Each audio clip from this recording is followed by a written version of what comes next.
Cette vidéo vous montre comment calculer les concentrations des espèces chimiques d'une solution d'acide faible. Voici la situation.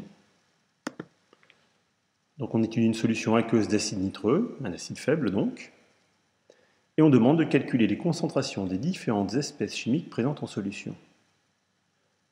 Pour donner, on dispose du pKa, du couple HNO2-NO2-, qui vaut 3,4, et du pH, sans doute mesuré à l'aide d'un pH mètre, qui est égal à 2,1. Première chose la plus simple, se servir du pH. On utilise pour cela la définition du pH, et donc on peut calculer ainsi la concentration des ions oxonium, H3O+, en disant que c'est égal à 10 puissance moins pH, donc ici 10 puissance moins 2,1 mol par litre. Étape suivante, on peut se servir du produit ionique de l'eau, Ke, qui vaut 10 puissance moins 14, et qui est le produit de la concentration des ions H3O+, et des ions HO-. On peut ainsi trouver la concentration des ions hydroxyde, HO-. On trouve en valeur 10 puissance moins 12,9 mol par litre.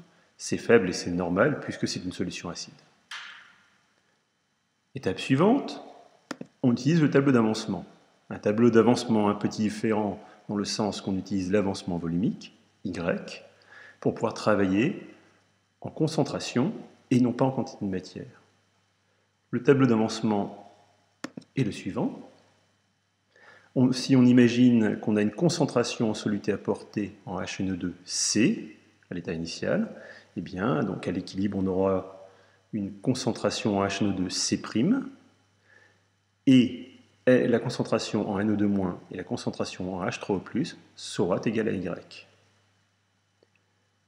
Utilisation du tableau d'avancement.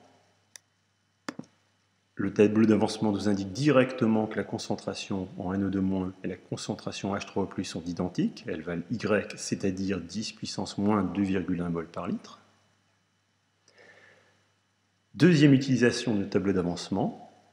On va le combiner avec la constante d'acidité, Ka, du couple HNO2-NO2-, donc on connaît l'expression, et dont on arrive à obtenir la valeur à partir du pK. On se sert également du tableau d'avancement en disant que la concentration H3O+ et la concentration NO2- sont égales à Y, et la concentration en HNO2 égale à C'. Ainsi, on a cette expression-là qui va nous apporter C', la concentration en HNO2, 10 puissance moins 0,80 mol par litre. Et ainsi, on a déterminé l'ensemble des espèces chimiques et de leur concentration donc présentes dans cette solution.